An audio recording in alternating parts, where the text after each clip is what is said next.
നമ്മളിപ്പോൾ ഉള്ളത് bake expo 2025 Kochi അഡ്ലക്സിൽ നടക്കുന്ന പ്രോഗ്രാമിലാണ്. നമ്മുടെ സ്റ്റാളുകൾ ഒരുപാട് ഇവിടെ വരുന്നുണ്ട്. അതിൽ നമ്മുടെ ഒരു സുഹൃത്തും നാട്ടുകാരനാണ് മിസ്റ്റർ ഷിയാബ്. അവരുടെ ഒരു സ്റ്റാളാണ് നമ്മളിപ്പോൾ എത്തിയിട്ടുള്ളത്. അവരുടെ കമ്പനി കൈരളി മാനുഫാക്ചർ മഫിൻ കപ്പാണ് അവർ മെയിനായിട്ട് ചെയ്യുന്നത്. ബാക്കി ഇതിൻ്റെ മറ്റുള്ള ഡീറ്റെയിൽസ് ഷിയാബ് തന്നെ നമ്മളോട് പറയും. ഷിയാബ്, നിങ്ങൾ എന്തൊക്കെയാണ് ഐറ്റങ്ങൾ ചെയ്യുന്നത്? നമ്മൾ മഫിൻ കപ്പുകളാണ് ചെയ്യുന്നത്. മെയിനായിട്ട് നമ്മൾ മഫിൻ കപ്പാണ് ചെയ്യുന്നത്. ഇതാണ് ഡൈക്കട്ട് കപ്പ്. ഇത് നമ്മൾ മാനുഫാക്ചറിങ് ചെയ്യുന്നതാണ്. ഇത് അതിന്റെ ബിഗ് സൈസ്, ഇത് സ്മോൾ സൈസ്, പിന്നെ കേക്ക് ലൈനേഴ്സ്, പിന്നെ സ്ക്വയർ കപ്പ്. നമ്മുടെ കയ്യിൽ മാത്രമുള്ള സ്ക്വയർ കപ്പാണ്. നിങ്ങൾ മാത്രം ചെയ്യുന്ന ഐറ്റംസ് ആണ്. പിന്നെ കേക്ക് ലൈനേഴ്സ് ഉണ്ട്. കേക്ക് ലൈനേഴ്സിൽ ഓയിൽ പ്രൂഫ് ആയിട്ടുള്ള കേക്ക് ലൈനേഴ്സ് ഉണ്ട്. അതായത് കേക്ക് ബേക്ക് ചെയ്ത് കഴിഞ്ഞാൽ ഓയിൽ പുറത്തേക്ക് വരില്ല. അപ്പൊ അതിന്റെ ഒരു പ്രത്യേകത എന്താന്ന് വെച്ചാൽ ഓയിൽ പുറത്തേക്ക് വരാതെ നിൽക്കുമ്പോൾ അത് ആ വൈറ്റ് കളറിൽ യൂണിഫോം ആയിട്ട് നിൽക്കും. പിന്നെ ഈ ഒരു ഐറ്റംസ് ഒക്കെ ഏറ്റവും വില കുറവിൽ കൊടുക്കുന്നത് നമ്മളാണ്. പിന്നെ ക്വാളിറ്റി നമ്മൾ നല്ലോണം കീപ്പ് ചെയ്യുന്നു. കാരണം എന്താ, കസ്റ്റമറുടെ സാറ്റിസ്ഫാക്ഷൻ അതാണ് നമ്മൾ മെയിൻ ആയിട്ട് നോക്കുന്നത്. നിങ്ങൾ ഇവിടെ എങ്ങനെയാണ് നമ്മളിപ്പോ പിന്നെ കേരളത്തിൽ മാനുഫാക്ചർ ചെയ്ത് പുറത്ത് കേരളത്തിൽ മാനുഫാക്ചറിങ് ചെയ്ത് ഓൾ ഇന്ത്യ ലെവലിൽ നമ്മൾ കൊടുക്കുന്നത്. വലിയ വലിയ ഹോൾസെയിലേഴ്സിനാണ് നമ്മൾ ഫോക്കസ് ചെയ്യുന്നത്. B2B ആയിട്ട് റീറ്റെയിൽ എല്ലാവരും മെയിൻ ആയിട്ട് ഹോൾസെയിൽ ആണ് ചെയ്യുന്നത്. B2B ആണ് മെയിൻ ആയിട്ട് ഫോക്കസ്. അതെ, അവരെ ഓരോ ജില്ലയിലും നമ്മൾ ഡിസ്ട്രിബ്യൂട്ടേഴ്സ് ഉണ്ട്. പിന്നെ അതുപോലെ ചില ജില്ലകളിൽ നമ്മൾ ഡിസ്ട്രിബ്യൂട്ടേഴ്സ് ഇല്ല, അവർ നമ്മൾ ക്ഷണിക്കുന്നുണ്ട്. അല്ല, ഇപ്പൊ നമ്മളെ വീഡിയോ കണ്ടിട്ട് ആരെങ്കിലും സ്പെഷ്യലായിട്ട് നിങ്ങളോട് ഒരു വലിയ ഐറ്റം അല്ലെങ്കിൽ ചെറിയ ഐറ്റം ഒക്കെ നിങ്ങൾ ഓർഡർ കൊടുക്കണം, മിനിമം നിങ്ങളെ ക്വാണ്ടിറ്റി എന്താണ്? മിനിമം നമ്മളത് എങ്ങനെയാന്ന് വെച്ചാൽ ഒരു ബോക്സ് ആണ് ഏറ്റവും മിനിമം ക്വാണ്ടിറ്റി. ചില ഐറ്റം വന്ന് 2 ബോക്സ് ആ ഒരു റേഞ്ചിലാണ്. അപ്പൊ മിനിമം ഒരു ബോക്സ് അങ്ങനെ കണക്ക് വെച്ചാൽ മിനിമം ഒരു ബോക്സ് അങ്ങനെയാണ് കൊടുക്കുക. കാരണം എന്താ വെച്ചാൽ ഒരു ഐറ്റം തന്നെ ഒരു ബോക്സിൽ ബോക്സ് അതെന്താന്ന് വെച്ചാൽ നമ്മൾ അത്രയും കോസ്റ്റ് കുറച്ച് കൊടുക്കും. ചിലപ്പോൾ നമ്മൾ ഒരു കപ്പിന് 2 പൈസ 3 പൈസ ഒക്കെ പ്രോഫിറ്റ് എടുത്താൽ കൊടുക്കും. അപ്പൊ ആ ഒരു ബോക്സ് എങ്കിലും ഇല്ലെങ്കിൽ നമുക്ക് അത് ഹോൾസെയിൽ എന്നുള്ള കൺസെപ്റ്റിൽ മാത്രമാണ് ഇവർ ചെയ്യുന്നത്. റീറ്റെയിൽ എല്ലാം മാനുഫാക്ചേഴ്സ് ആയതുകൊണ്ട് തന്നെ ആ രീതിയിൽ ആവശ്യക്കാർക്ക് തീർച്ചയായിട്ടും കോൺടാക്ട് ചെയ്യാം കേട്ടോ. ഓക്കെ, വേറെ എന്താണ് സ്പെഷ്യലായിട്ട്? പിന്നെ വേറെ എന്താണ് നിങ്ങൾ സ്പെഷ്യലായിട്ട് ഇനിയിപ്പോൾ നമ്മളൊരു പിന്നെ മോൾഡുകൾ ചെയ്യുന്നുണ്ട്. അതായത് പ്ലം കേക്കിന്റെ മോൾഡ് ചെയ്യുന്നുണ്ട്.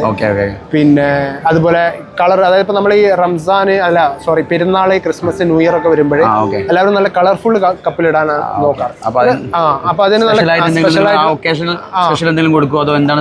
കളർഫുൾ ആയിട്ടുള്ള കപ്പുകൾ കൊടുക്കുന്നുണ്ട്. പിന്നെ അതുപോലെ തന്നെ ഈ ഓയിൽ പ്രൂഫ് കപ്പിന്റെ പ്രത്യേകത എന്താണെന്ന് വെച്ചാൽ എല്ലാവരും ലോക്കൽ കപ്പുകളിൽ നിന്ന് മാറിയിട്ട് ഈ ഓയിൽ പ്രൂഫ് കപ്പിലോട്ട് മാറിയിട്ടുണ്ട്. അത് പിന്നെ ഇതെല്ലാം ഓയിൽ പ്രൂഫ് ആണ്. പല വെറൈറ്റി കളർ. എല്ലാം ഓയിൽ പ്രൂഫ് ആണ്. പിന്നെ ഈ കപ്പ് ഉണ്ടല്ലോ, ഇത് പിന്നെ ഈ ഓയിൽ പ്രൂഫ് അല്ല, കുറച്ച് റേറ്റ് കുറഞ്ഞ കപ്പാണ്. പക്ഷെ കുറഞ്ഞ കപ്പാണ് കൂടെ. ഈ ഒരു കപ്പിന്റെ പ്രത്യേകത എന്താണെന്ന് വെച്ചാൽ ഈ ഒരു കപ്പ് നമ്മള് ബൾക്ക് ബേക്കറി പ്രൊഡക്ഷൻ ഉള്ളവർക്ക് ഇത് പെട്ടെന്ന് ഈസി റിലീസ് ആണെന്നുള്ളതാണ്.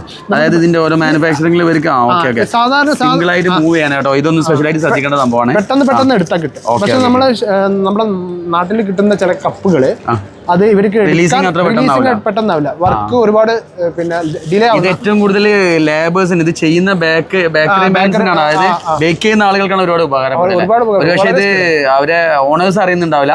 മറ്റവര് ഇത് ചെറിയ ക്വാളിറ്റി പ്രശ്നങ്ങൾ വരുമ്പോൾ, ചെറിയൊരു എമൗണ്ടിന്റെ പ്രശ്നം വരുമ്പോഴും ഇതിൽ വരുന്ന മാറ്റം തരുമ്പോൾ ഇതിന്റെ റിലീസിങ് കാര്യങ്ങൾക്കൊക്കെ ഒരുപാട് മാറ്റം ഉണ്ടാവുന്ന പരിപാടി. അതിൽ കാണാൻ കഴിയുന്നുണ്ട്. അവർ കൈ കൊണ്ട് ഇളക്കുന്ന സമയത്ത് തന്നെ പെട്ടെന്ന് റിലീസ് ആവുന്ന ഒരു സംഭവം ഇതിൽ വരുന്നുണ്ട്. മറ്റേത് അവര് കപ്പുകൾ ഇതാക്കി കോൺഫിഡന്റ് ആയിട്ട് പറയാൻ പറ്റുന്ന ഒരു സംഭവമാണ്. നിങ്ങൾ മാത്രമായിട്ട് ചെയ്യുന്ന ഒരു ഐറ്റത്തിലേ ഉള്ളൂ എന്ന് പറയാം.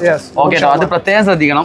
നമ്മളെ സുഹൃത്തായതുകൊണ്ട് പറയല്ല, ആളുടെ ഒരു സ്പെഷ്യൽ എന്താ പറയാ കോൺഫിഡൻസ് ഇതിൽ പറയുന്നുണ്ട് അയാള്. പിന്നെ ഓയിൽ പ്രൂഫിന്റെ പിക്ചറാണ് ഇത് കേട്ടോ. ഈ ഒരു യൂണിഫോം കളറിൽ നമ്മളൊരു പിന്നെ ഒരു റാക്കിൽ അടുക്കി വെച്ച് കഴിഞ്ഞാൽ ഓയിൽ പുറത്തേക്ക് വരാതെ, ഇത് നമ്മൾ വിചാരിക്കും ബേക്ക് ചെയ്യാതെ കേക്ക് അതിൽ കൊടുന്ന് വെച്ചാന്നുള്ള ഒരു ഫീലിംഗ്സ് ആണ് നമുക്ക് വരുന്നത്. പക്ഷെ അത് ബേക്ക് ചെയ്തെടുത്തതാണ്. അല്ല, ഇതിന്റെ പിന്നിലൊക്കെ ഇത്രത്തോളം സംഭവങ്ങൾ ഉണ്ടെന്നുള്ള നമ്മൾ ഇപ്പോഴും മനസ്സിലാക്കുന്നുണ്ടോ? ഒരു കാഴ്ച ഇതൊക്കെ മഫിൻ കേക്കൊക്കെ നമ്മൾ എപ്പോഴും കഴിക്കുന്ന ഒരു സംഭവമാണ്. പക്ഷെ ഇതിന്റെ ഉള്ളിൽ ഇത്ര സംഭവങ്ങൾ ഉണ്ടെന്നുള്ള നമുക്ക് ഇപ്പോഴും മനസ്സിലാകുന്നത് കേട്ടോ.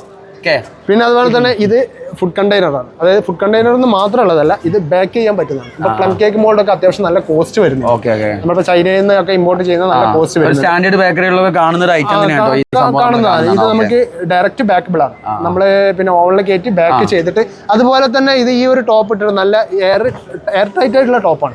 ഇത് നമുക്ക് എക്സ്പോർട്ടിങ്ങിനൊക്കെ വളരെ നല്ലതാണ്, ചെയ്യാൻ പറ്റുന്ന. ഇത് ഈ ടോപ്പ് ഇല്ലാതെ നമ്മൾ കസ്റ്റമേഴ്സിന് കൊടുക്കുന്നത്. അല്ല, ഇതിപ്പോ ഞാൻ ചോദിക്കട്ടെ, ഇതൊരു ഷോപ്പിൽ നിന്ന് ഒരു കസ്റ്റമർ ഇത് വാങ്ങിച്ച് കൊണ്ടുപോയി വിചാരിക്കും, നിങ്ങൾ ഹോൾസെയിൽ ആയിട്ട് കൊടുത്തൊരു കസ്റ്റമറുടെ ഈ ഐറ്റം നമ്മളിപ്പോ ഞാൻ എന്റെ വീട്ടിലേക്ക് കൊണ്ടുപോയി നമുക്കൊന്ന് റീയൂസബിൾ ആണോ ഈ സംഭവം? ശരിക്കും അതിനുള്ള കപ്പാസിറ്റി ഇതിനുണ്ടാവും. സിംഗിൾ ടൈമിനാവും കൊടുക്കുന്നുണ്ട്. കാണുമ്പോൾ നല്ല ക്വാളിറ്റി ഫീൽ ചെയ്യുന്നുണ്ട്. ഇതൊക്കെ പ്രത്യേകം ശ്രദ്ധിക്കേണ്ട സംഭവം തന്നെ കേട്ടോ. ഇങ്ങനെ ഒരു സ്റ്റാളിൽ വന്നപ്പോഴാണ് നമ്മൾ ഇങ്ങനത്തെ കുറെ സംഭവങ്ങൾ കാണുന്നത് കേട്ടോ. ഒരു ഫുഡിന്റെ ആളാണ് നമ്മള്, പക്ഷെ ഇതിന്റെ ബാക്കിൽ ഇത്രത്തോളം എഫേർട്ടുകൾ ഉണ്ട് എന്നുള്ളത് നമ്മൾ ഇവിടുന്നാണ് മനസ്സിലാക്കുന്നത്. ഓക്കെ ഈ ഷെയ്ദിന്റെ ഫീല് പറയാട്ടോ. പിന്നെ എന്താന്ന് വെച്ചാൽ ഈ മഫിൻ കപ്പിന്റെ ഏക മാനുഫാക്ചേഴ്സ് ആണ് കേരളത്തിലുള്ള ഏക മാനുഫാക്ചേഴ്സ് ആണ് ഇപ്പൊ നിലവിലുള്ള ഏക മാനുഫാക്ചേഴ്സ് ആണ്. വേറെ ആരും ഇത് ചെയ്യുന്നില്ല നമ്മളെ ചൈനയിൽ നിന്ന് മെഷീനറീസ് ഒക്കെ ഇമ്പോർട്ട് ചെയ്തതാണ്. പിന്നെ ഈ സ്ക്വയർ കപ്പിന്റെ പ്രത്യേകത എന്താ വെച്ചാൽ വേറെ ആരുടെയും കയ്യിൽ ഇല്ല എന്നുള്ളതാണ്. നമ്മളായിട്ട് കണ്ടെത്തിയ മെഷീനറിയിൽ ചെയ്യുന്ന നിങ്ങൾ മാത്രമായിട്ട് ചെയ്യുന്ന ഒരു ഐറ്റം ആണല്ലേ? Okay okay okay. നമ്മൾ കണ്ടിട്ടുണ്ട് പലതവണ ഷിയാബിന്റെ കൂടെ യാത്ര ചെയ്യുമ്പോഴൊക്കെ അവരുടെ കമ്പനി വെഹിക്കിളൊക്കെ സാമ്പിൾസ് കാണാറുണ്ട് നമ്മൾ. പക്ഷെ ഇതിന്റെ പിന്നിൽ ഇത്രത്തോളം സംഭവങ്ങളുണ്ട് എന്നുള്ളത് നമ്മൾ ഇവിടെ വരുമ്പോഴാണ് മനസ്സിലാക്കുന്നത് കേട്ടോ. ഇങ്ങനെ ഒരു വലിയ എക്സ്പോനോടെ നടക്കുന്നത് പറഞ്ഞപ്പോൾ അത് വിസിറ്റ് ചെയ്യാനും ഇങ്ങനത്തെ കുറച്ച് കാര്യങ്ങൾക്കും കൂടി വന്നായിരുന്നു നമ്മൾ. അപ്പോഴാണ് ഇതിന്റെ ഉള്ളിൽ ഒരുപാട് ഇങ്ങനത്തെ സത്യങ്ങളുണ്ട് എന്നുള്ളത് അറിയുന്നത്. ഏതായാലും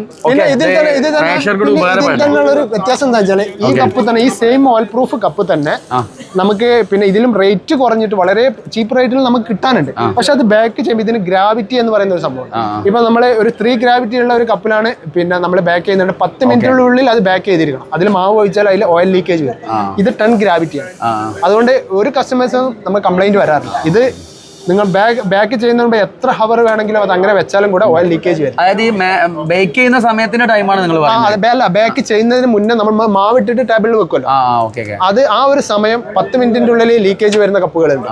റേറ്റ് കുറവായിരിക്കും. പക്ഷെ നമ്മൾ ആ പേപ്പർ പർച്ചേസ് ചെയ്തിട്ട് നമ്മൾ ചെയ്ത് നോക്കിയിട്ടുണ്ട്. പക്ഷെ ഒരുപാട് കംപ്ലൈന്റ്സ് വന്നു. ഇതൊക്കെ സത്യം പറഞ്ഞാൽ ഹോൾസെയിൽ ആയിട്ട് ചെയ്യുന്ന കസ്റ്റമർ ഒരുപക്ഷെ ബേക്കറി ബേക്ക് ചെയ്യുന്ന ആളുകൾക്കാവും ഒരുപാട് ഇതിന്റെ എഫക്റ്റുകൾ അറിയാം.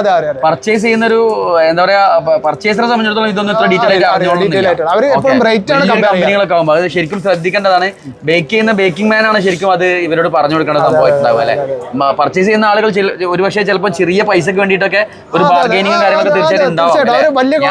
വലിയ ക്വാണ്ടിറ്റി എടുക്കുമ്പോഴേ ചെറിയൊരു പ്രൈസും കൂടെ അവർ നോക്കാറുണ്ട്. പക്ഷെ നമ്മളെപ്പോഴും അതിന്റെ ക്വാളിറ്റി തിരിച്ചറിയണമെങ്കിൽ ബേക്ക് ചെയ്തതിന് ശേഷം നമുക്ക് ശരിക്കും ഫീൽ ചെയ്യാറുണ്ട്. അങ്ങനെ 2 പൈസ 5 പൈസ ഒക്കെ customer miss. Okay okay okay. പക്ഷെ അതിന്റെ പിന്നിൽ ഇത്രത്തോളം സംഭവം ഉണ്ടെന്നുള്ളത് നമുക്കിപ്പോ ഇങ്ങനെ നിങ്ങൾ ഡീറ്റെയിൽ ആയിട്ട് പറയുമ്പോഴാണ് മനസ്സിലാകുന്നത്. ഓക്കെ, ഏതായാലും അടിപൊളി. ഓക്കെ, ശരി, ഉഷാറാവട്ടെ. അപ്പൊ ഞാൻ ഈ കാണിക്കുന്നത് ഇത്ര ഐറ്റങ്ങൾ കയ്യിലെടുത്തുള്ളത് നിങ്ങൾ ഒരു പക്ഷേ തെറ്റിദ്ധരിക്കാം. അനീഷിന് ഇപ്പോൾ ഇത് എന്തിനു വേണ്ടിയിട്ടാവും എന്നുള്ളത്. ഞാനൊരിക്കലും ഇത് ബേക്ക് ചെയ്യാനൊന്നുമല്ല കേട്ടോ. പക്ഷേ ഇതിൽ നിങ്ങൾക്ക് പലർക്കും ഉപകാരപ്പെടുന്ന സംഭവമാകും. അതുകൊണ്ട് തീർച്ചയായിട്ടും ഈ ഒരു കൈരളി മഫിൻ കപ്പ് എന്ന കമ്പനിയെ നിങ്ങൾക്ക് ആവശ്യം വരും. തീർച്ചയായിട്ടും അവരുടെ നമ്പർ ഞങ്ങൾ താഴെ കൊടുക്കുന്നുണ്ട്. അവരെ കോൺടാക്ട് ചെയ്യുക. ഇത്ര ഐറ്റങ്ങൾ ഇതിൻ്റെ ഒരു ഭാഗം മാത്രമാണ് കേട്ടോ. ഒരുപാട് ഐറ്റങ്ങൾ ഇവർ ചെയ്യുന്നുണ്ട്. നിങ്ങൾക്ക് തീർച്ചയായിട്ടും ഇതിൽ ഒരു പക്ഷേ കംപ്ലീറ്റ് വീഡിയോ കാണിച്ചിട്ടുണ്ട്. എല്ലാ ഐറ്റവും നിങ്ങൾക്ക് ഇവരോട് കോൺടാക്ട് ചെയ്ത് കാര്യങ്ങൾ ചോദിക്കാം. ഓക്കെ, നമ്പർ താഴെ കൊടുക്കുന്നുണ്ട്. ഓക്കെ.